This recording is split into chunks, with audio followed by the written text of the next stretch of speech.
তো আগের দিন মিনময় ভাইয়ের জন্মদিনে গিয়ে কিন্তু আমরা ফাটিয়ে মজা আর জমিয়ে খাওয়া দাওয়া করেছি। আর মজা হবেই না কেন, আমি আর সুরভি যেখানে থাকবো সেখানে তো মজাটা হওয়া বাধ্যতামূলক। তো চলো গাইস, বেশি কথা না বাড়ি ভিডিওটা একদম প্রথম থেকে শুরু করা যাক। হ্যালো এভরিওয়ান, আমি দেবা, সবাইকে স্বাগত জানাই আমার একটা ব্র্যান্ড নিউ ব্লগে। তো ভাইয়ের বার্থডে ইনভিটেশন পাওয়া মাত্রই কিন্তু সুরভি আর সোহানা দুজন মিলে সেজে গুজে কেক আর গিফট নিয়ে আমার বাড়িতে দুপুরবেলা হাজির হয়ে যায়। তারপর আমরা তিনজন মিলে স্কুটি নিয়ে বেরিয়ে পড়লাম ভাইয়ের বাড়ির উদ্দেশ্যে। মৃন্ময় কিন্তু আমাদের খুবই একটা প্রিয় ভাই, আর তার সাথে সাথে খুবই একটা হেল্পফুল ছেলে। আর ও তো আমাকে প্রত্যেকদিন ফোন করে বলতো, কি দেবা দা ডেটটা মনে আছে তো, তোমাকে কিন্তু আসতেই হবে। তাই তো ভাইয়ের বার্থডেতে আর না গিয়ে থাকতেই পারলাম না, যেহেতু আমাদের নিমন্ত্রণ ছিল দুপুরবেলা আর ভাইয়ের বাড়ি থেকে আমাদের বাড়ির ডিস্টেন্স প্রায় 10 মিনিট, তাই আমরা খুব তাড়াতাড়ি পৌঁছে গিয়েছিলাম। তো ভাইদের বাড়ি পৌঁছানো মাত্রই কিন্তু ভাই আমাদের দেখে বাইরে বেরিয়ে এসেছিল। ভাই একটু খুশিও ছিল আর একটু রেগেও ছিল, কারণ আমরা একটু লেট করে গেছিলাম। আর লেট হবেই না কেন, সুরভি আর সোহানা যে এতটা মেকআপে টাইম নষ্ট করেছে। এরপর ভেতরে আসা মাত্রই দেখি আমাদের আরো মেম্বাররা অলরেডি চলে এসছে। এরপর আমরা সবাই মিলে একটু আড্ডা মেরে তারপর খেতে বসে পড়লাম, কারণ আমাদের দুপুরে ইনভিটেশন ছিল আর আমরা অনেকটাই লেট হয়ে পড়েছিলাম আর সবার তো খুবই খিদে পেয়ে গেছিল। তাই মিনময় ভাই আমাদের জোর করে খেতে বসিয়ে দিল।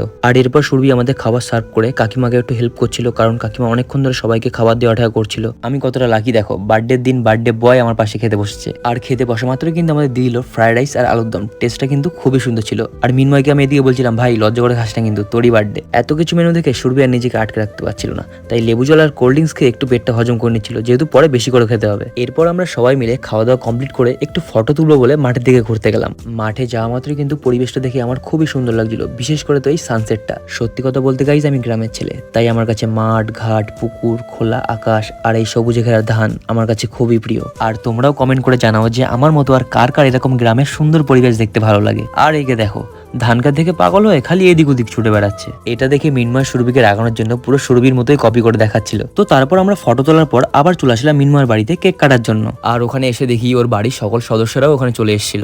ভাই কিন্তু কেক কাটবে বলে খুবই লজ্জা পাচ্ছিল, কারণ ও নাকি এই প্রথমবার কেক কাটবে। তো এটা শুনে তো আমরা সবাই অবাক হয়ে গেছিলাম। তো যাই হোক, ভাই কিন্তু খুবই খুশি ছিল। আর এই কেকটা কিন্তু স্পেশালি সুরভির জন্য অর্ডার করেছিল। কেকটা কিন্তু দেখতে খুব দারুণ ছিল। তো এরপর ভাই কেক কাটা শুরু করলো, আর কেক কেটে কিন্তু সর্বপ্রথমে নিজেই খেয়ে নিল, তারপর কাকু কাকিমাকে খালো। তো যাই হোক, এরপর ভাইও আমাদের একটুখানি কেক খাই দিল আর আমরা একটু ভাইকে খাই দিলাম। আর সুরভি এদিকে সব থেকে বড় পিসটা নিয়ে নিয়েছিল, কারণ ওর বড় পিস না হলে পেটটা ভরে না। আর মিনময় কেক কাটার পর এতটাই খুশি হয়েছিল, তোমরা শুধু খালি ওর ডান্সটা দেখো একবার।